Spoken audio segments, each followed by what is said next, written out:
Everyone, कैसे हो आप सब। आई होप आप सब बिल्कुल अच्छे होंगे। हम सब भी बिल्कुल ठीक हैं। मैं सुषमा कोहाड़ SK ब्लॉग्स में आप सभी का बहुत बहुत स्वागत है। तो फ्रेंड्स, अब 4 बजने वाले हैं, 10 मिनट ही बाकी हैं और पतिदेव गए हैं चाय बनाने के लिए। साथ में बैठकर शाम की चाय पियेंगे और मैं लगा रही हूँ कपड़ों की तय। और कल करना था वैसे मैंने ये काम, क्योंकि परसों के कपड़े धुले हुए हैं, लेकिन कल थोड़ी सी तबीयत ढीली थी तो ये सब काम नहीं हो पाया। और फिर नीटिंग वगैरह की वीडियो भी तैयार करनी होती हैं, तो एक तो तबीयत ढीली थी, फिर इतना सारा काम ये सब नहीं हो पाया, तो मैंने इसे छोड़ दिया था। और अब भी नीटिंग की वीडियो की तैयारी मैंने कर रखी है। फिर सोचा अगर वीडियो बनाने बैठ गई तो काफ़ी टाइम लग जाएगा। पहले जो कपड़े तय लगाने वाले हैं उनकी तय लगा देती हूँ। 7 से 8 जोड़े कपड़े प्रेस वाले हैं, उन पर प्रेस कर देती हूँ, तो फिर ये काम हो जाएगा। नहीं तो फिर ये मेरे को चेयर पर कपड़े दिखते रहेंगे कि इतने सारे कपड़े हैं। कल मेरी कोई ब्लॉग वीडियो नहीं आई थी, आप लोगों ने वेट किया, कुछ कमेंट्स भी आए कि दीदी वीडियो नहीं आई है। आप सबका प्यार देखकर मुझे बहुत ज़्यादा खुशी होती है। आप सबको दिल से बहुत बहुत थैंक यू। और आप सबसे हाथ जोड़कर यही रिक्वेस्ट करती हूँ कि आप सब अपना प्यार और सहयोग मेरे साथ ऐसे ही बनाए रखिए। और अभी इन कपड़ों पर तय लगा देती हूँ, क्योंकि सर्दी में ऊनी कपड़े काफ़ी सारे हो जाते हैं, जो धुलने भी हाथ से होते हैं और प्रेस नहीं करनी है, तय लगा के ऐसे ही रख देनी है। तो इनकी तय लगा देती हूँ। और चाय भी हमारी बन के तैयार हो गई है। तो चलो पहले बैठकर चाय पी लेते हैं और बाकी की बात बाद में करेंगे। तो फ्रेंड्स, आप सब आ जाइए और शाम की चाय हमारे साथ पी लीजिए। आज चाय के साथ ना नमकीन है, ना बिस्किट है, ना लड्डू हैं, खाली चाय ही लेके बैठे हैं। क्योंकि कई बार मन नहीं करता है कुछ भी खाने पीने का, बस खाली चाय ही याद आती है।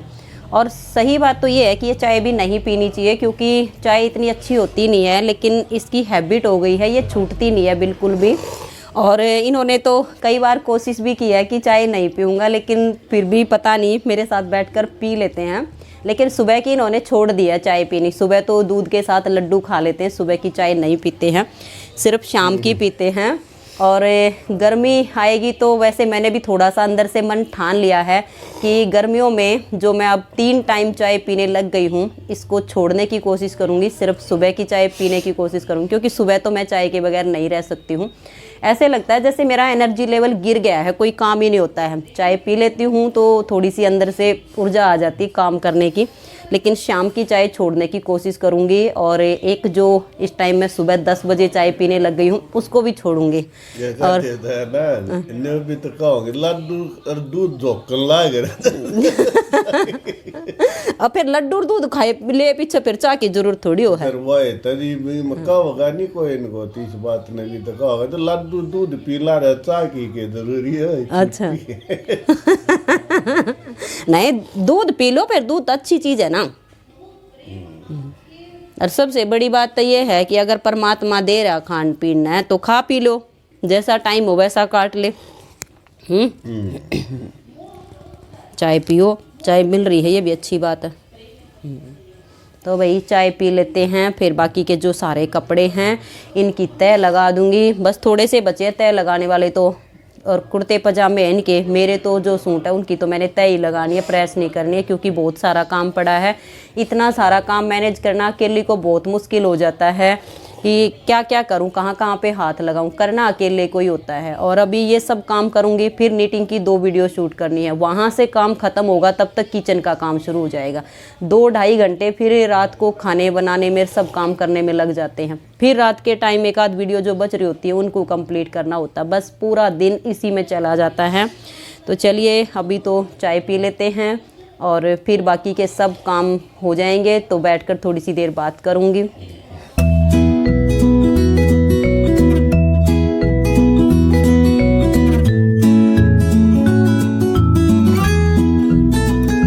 तो फ्रेंड्स, चाय पीने के बाद जो बाकी के कपड़े बच गए थे उन पर तय लगाई और फिर उनको मैंने अलमारी में लगा दिया है। और अब मैं प्रेस करने लग गई हूँ और ये चले गए हैं दूध लेने के लिए। तो अभी ये कपड़े प्रेस कर लेती हूँ। प्रेस करने के बाद आज मैं आप सबको एक बहुत ही सुंदर सी कथा सुनाऊँगी। तो अभी फटाफट सारे कपड़े प्रेस कर लेती हूँ। तो फ्रेंड्स ये कपड़े सारे प्रेस हो गए हैं और अब नीटिंग की एक वीडियो बनाऊंगी। वैसे मैंने ये सोचा था कि प्रेस करने के बाद नीटिंग की 2 वीडियो बनाऊंगी, लेकिन अब इतना टाइम ही नहीं बचा है कि 2 वीडियो कंप्लीट हो जाएंगी, क्योंकि ये जो कार्डिगन मैंने सिखाना शुरू किया हुआ है, आज मैं इसके गले की घटाई करूँगी। तो घटाई की जो वीडियो बनेगी वो कम से कम 1.5 से पौने 2 घंटे में कंप्लीट होगी। तो ये वाली वीडियो बनेगी तब तक तो रात का खाना बनाने का टाइम हो जाएगा। तो दूसरी वीडियो तो मैं किचन के काम से फ्री होने के बाद ही बनाऊंगी, क्योंकि दूसरी वीडियो के लिए भी पहले तो एक सैंपल बनाना पड़ेगा और सैंपल बना के तब जाके उसकी वीडियो बनेगी। तो अभी तो ये एक ही वीडियो बनेगी। और आज मैं आप सबको एक बहुत ही सुंदर सी कथा सुनाऊंगी भक्त सदन कसाई की, क्योंकि कई दिनों से ना तो कोई कथा सुनाई है ना ही कोई भजन सुनाया है। और कहते हैं जब हम भगवान के भक्तों की कथा भाव से सुनते हैं, सुनाते हैं, तो परमात्मा बहुत ज़्यादा खुश होता है। परमात्मा की हम सब पर बहुत बड़ी कृपा होती है। तो हमें भगवान के भक्तों की चर्चा ज़रूर करनी चाहिए, सुननी चाहिए। तो फ्रेंड्स सदन कसाई भगवान श्री कृष्ण के बहुत बड़े भक्त थे, दिल के बहुत दयालु थे, लेकिन पेशे से कसाई थे। तो कसाई का काम होता है मांस बेचना, जीव हत्या करना, ये कसाई का काम होता है। लेकिन भक्त सदन कसाई दिल के बहुत दयालु थे, तो उन्होंने अपने जीवन में कभी भी किसी जीव की हत्या नहीं की। मांस बेचना उनका काम था, तो वो जैसे पास पड़ोस में बाकी के कसाई थे तो उनसे मांस लेकर आते थे और अपनी दुकान पर लाकर उसको तौल के बेच देते थे। जो उनकी पूंजी होती थी उनको दे देते थे, उसमें से जो प्रॉफिट होता था उससे अपना घर चलाते थे। लेकिन इस काम में उनका मन बिल्कुल भी नहीं लगता था। वो मन से नहीं चाहते थे कि मैं मांस बेचूं, लेकिन फिर कहते हैं कि पेट भरने के लिए कुछ तो करना ही पड़ता है। तो ये तो उनका जो है खानदानी व्यापार था, तो उनको ये करना पड़ता था, लेकिन मन नहीं लगता था इस काम में। मन से वो हमेशा भगवान का सिमरन करते रहते थे और काम मांस बेचने का करते थे। तो भगवान भी अपने भक्तों को कभी अकेला नहीं छोड़ते हैं, हमेशा उनके साथ रहते हैं। तो भगवान श्री कृष्ण शालिग्राम के रूप में खुद आके और सदन कसाई के घर में प्रकट हो गए। लेकिन सदन कसाई को बिल्कुल भी नहीं पता था कि ये जो शालिग्राम के रूप में भगवान श्री कृष्ण आए हुए हैं ये स्वयं कृष्ण भगवान हैं, लेकिन वो तो उसे एक पत्थर समझ रहे थे। तो उन्होंने देखा कि हाँ एक गोल मटोल सा पत्थर मिल गया है घर में और इसको दुकान पे ले जाता हूँ, बाट की कमी है तो ये मांस तोलने के काम आ जाएगा। क्योंकि पहले जो बाट बनाए जाते थे वो इसी तरह से पत्थर के बना लेते थे। तो जब वो शालिग्राम को दुकान में लेकर गए और उन्होंने उससे मांस तोला तो वो हैरान हो गई कि मैंने 1 किलो मांस तोलना चाहा तो इस पत्थर से तो 1 किलो मांस हो गया है। जब उन्होंने 2 किलो तोलना चाहा तो शालिग्राम 2 किलो के हो गई। अब तो सदन कसाई बहुत ज़्यादा खुश हुए कि ये तो मुझे जादुई बाट मिल गया है, जितना मैं इसे तोलना चाहता हूँ ये अपना वजन उतना ही बना लेता है। लेकिन उसको ये बिल्कुल भी नहीं पता था कि ये स्वयं भगवान है। तो ऐसे ही काफ़ी दिन हो गए, ये सब चलता रहा। तो एक दिन एक साधु उसकी दुकान के बाहर से जा रहा था, तो उसकी नज़र पड़ी कि ये सदन कसाई तो शालिग्राम से मांस तोल रहा है और मांस के बीच में ही उसको रख देता है। तो उसके मन में बहुत ज़्यादा ग्लानि महसूस हुई कि ये तो इन्होंने बहुत बड़ा पाप कर दिया। तो उन्होंने जाकर सदन कसाई को समझाया कि ये कोई साधारण पत्थर नहीं है, ये तो शालिग्राम भगवान है और तुम इससे मांस तोलते हो, तुमने बहुत बड़ा पाप किया है। तुम ऐसा करो कोई और पत्थर ले लो मांस तोलने के लिए और शालिग्राम भगवान को मुझे दे दो। अब सदन कसाई जो है बड़े भोले थे, अब उनको नहीं पता था। तो उन्होंने कहा कि साधु महाराज मुझे माफ़ कर दीजिए, मुझे तो नहीं पता था कि ये स्वयं भगवान है, इसलिए मैं तो इनकी देखभाल भी नहीं कर सकता हूँ, अब तुम ले जाओ इसे। तो उन्होंने उसको शालिग्राम दे दिया। अब साधु महाराज शालिग्राम भगवान को घर लेकर आए और उन्होंने गंगा जल से उसको स्नान करवाया, विधिवत उसकी पूजा की और उसके बाद साधु महाराज सो गए। सोने के बाद जब गहरी निद्रा आई तो स्वयं भगवान प्रकट हो गए और स्वप्न में उनको दर्शन दिया और कहने लगे कि हे साधु, तुम मुझे सदन कसाई के घर से क्यों ले आए? मेरा यहाँ पर बिल्कुल भी मन नहीं लग रहा है और मैं तो वहाँ पर बहुत ज़्यादा खुश था। मेरा भक्त मुझे कभी इस हाथ में लेता था, कभी इस हाथ में लेता था, मेरा भजन सिमरन करता रहता था और मैं बहुत ज़्यादा खुश था वहाँ पर। लेकिन ये है कि मेरा भक्त बड़ा भोला है, वो नहीं जानता था कि मैं ही उसके पास आया हूँ, इसलिए तुम जाओ और मुझे वहीं पर छोड़ कर आओ और इस शालिग्राम की जो महिमा है वो मेरे भक्त को समझा के आओ, क्योंकि वो इसके बारे में जानता नहीं है। अब सदन कसाई के पास वापस जाना पड़ा साधु महाराज को, तो शालिग्राम को लेके और वापस गए और जाके सदन कसाई को प्रणाम किया और कहा कि मैं एक ऐसे महान भक्त को बारंबार प्रणाम करता हूँ कि जिसकी वजह से आज मुझे स्वयं भगवान के दर्शन हुए हैं। लेकिन ये जो शालिग्राम है ये स्वयं भगवान है, भगवान श्री कृष्ण हैं ये, तो तुम इससे मांस मत तोला करो, इसकी पूजा किया करो, भगवान का ध्यान लगाया करो। उन्होंने उसकी सारी महिमा उसको समझाई तो सदन कसाई की आंखों में आंसू आ गए कि मेरा परमात्मा कितना दयालु है, कितना कृपालु है, मैं उससे मांस तोलता हूँ फिर भी वो मुझ पर इतना प्रसन्न है, इतना खुश है। तो वहीं से सदन कसाई ने ये ठान लिया कि आज के बाद मैं ये मांस बेचने का काम बिल्कुल भी नहीं करूँगा और शालिग्राम को लेके जगन्नाथपुरी की यात्रा के लिए निकल पड़े, अपने मन में ये धार के कि मैं भगवान जगन्नाथ के दर्शन करूँगा और भगवान की भक्ति करूँगा, अब मैं ये काम नहीं करूँगा। तो पहले क्या होता था कि पैदल यात्रा होती थी, तो सदन कसाई यात्रा के लिए निकल पड़े। तो जब काफ़ी रात हो गई तो आगे कुछ भी दिखाई नहीं दे रहा था, तो उन्होंने सोचा कि इतनी रात हो गई है तो मैं कहीं ना कहीं रुक जाता हूँ, किसी के घर कुछ खाने पीने को मिल जाएगा, तो रात बीत जाएगी तो सुबह उठ के मैं फिर से यात्रा के लिए निकल पड़ूँगा। तो उन्होंने एक घर का दरवाज़ा खटखटाया कि यहाँ पर कोई है, तो उस घर में से एक सज्जन आदमी आए।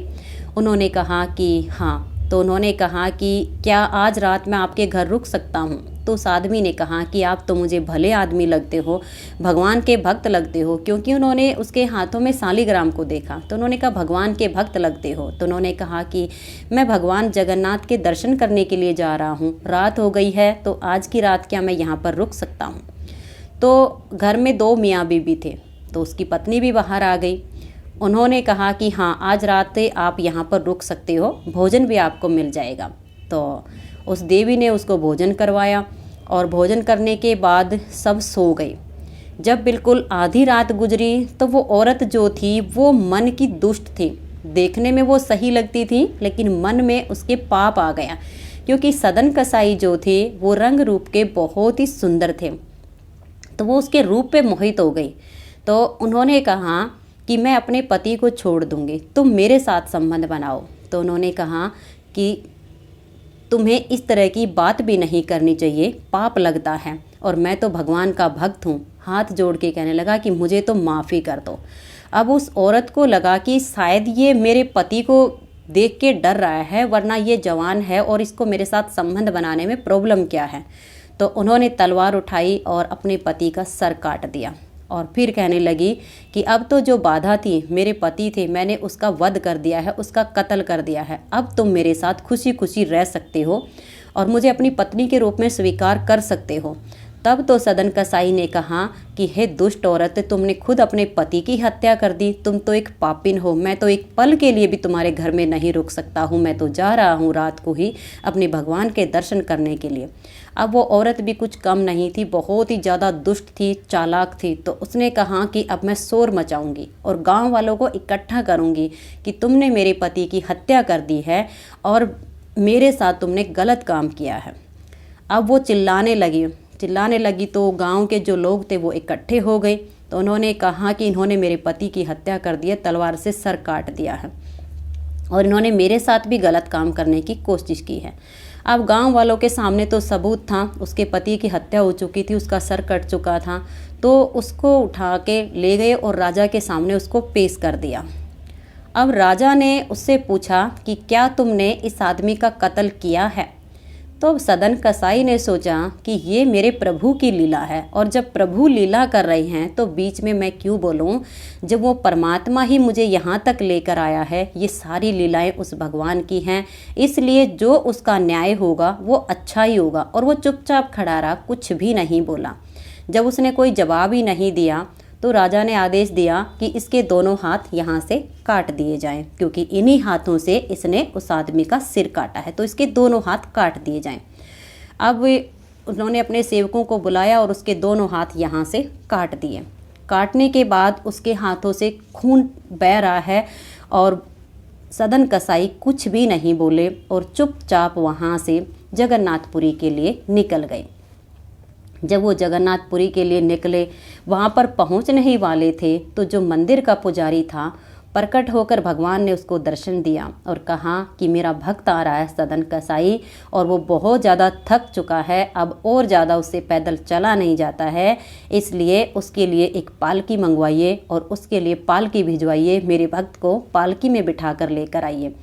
तो पुजारी भी धन्य हो गया कि ऐसा महान भक्त आ रहा है भगवान के दर्शन करने के लिए, जिसकी पूजा करते करते मैंने जीवन गुजार दिया, कभी भगवान ने दर्शन नहीं दिया, और आज उस भक्त की वजह से मुझे भी परमात्मा के दर्शन हो गए हैं। तो उन्होंने एक पालकी भिजवाई और भक्त सदना को मंदिर में लेकर आया। जब भगवान के दर्शन करने के लिए सदन कसाई वहाँ पर पहुँचे और भगवान के दर्शन किए, आँखों से अश्रुधारा बह रही है कि मैं भगवान के दर्शन कर पाया। और जब वो झुके, एकदम से साष्टांग उन्होंने प्रणाम किया, क्योंकि हाथ तो उनके कट चुके थे कि परमात्मा के आगे हाथ जोड़ सके। तो वो साष्टांग प्रणाम करने के लिए सीधा भगवान के चरणों में लेट गए कि हे प्रभु, बड़ी कृपा की जो तेरा दर्शन मैंने पाया। और जब प्रणाम किया तो उसके दोनों हाथ वापस आ गए और वहाँ पर जितने भी भक्तजन थे सब ने देखा इस चमत्कार को, तो सब भगवान की जयकार करने लगे, भगवान की जय हो, भगवान की जय हो, ऐसे करने लगे कि ये भगवान की कृपा है। एक बिना हाथ का जो है भक्त मंदिर में आया और भगवान ने उसको हाथ दे दिए। तब भगवान ने प्रकट होकर कहा कि सदना, अब तुम यहीं रहो जगन्नाथपुरी में और यहीं पर रहकर मेरी भक्ति करो, और मेरी भक्ति करते करते तुम अंत समय में मेरे अंदर ही समा जाओगे। तुम्हारी जो आत्मा है वो मेरे अंदर ही समा जाएगी, इसलिए तुम यहीं पर रहकर भक्ति करो। तब भक्त सदन कसाई ने कहा कि भगवान, मुझे ये नहीं समझ में आता कि पहले तो तुमने मेरे हाथ कटवा दिए हैं, फिर तुमने मेरे हाथ वापस भी दे दिए हैं, लेकिन ये नहीं समझ में आया कि मेरे हाथ कटे क्यों। तब भगवान ने कहा कि सदना, पिछले जन्म में तुम एक ब्राह्मण थे और जब तुम अपना किसी काम से जा रहे थे तो एक गाय के पीछे कसाई पड़ा हुआ था और वो कसाई उस गाय को मारने के लिए पकड़ रहा था। तो उस गाय ने पुकार लगाई और वो अपना बचाव करने के लिए तेरे पास आई थी कि इस कसाई से मुझे बचा लीजिए, लेकिन तुमने उस गाय को बचाने की जगह पकड़कर उस कसाई को दे दिया, तो कसाई ने उसे काट दिया। तो जो गाय थी ये वही औरत है जिसकी वजह से तेरे हाथ कटे, और जो वो कसाई था वो उसका पति था जिसकी गर्दन उसने काट दी।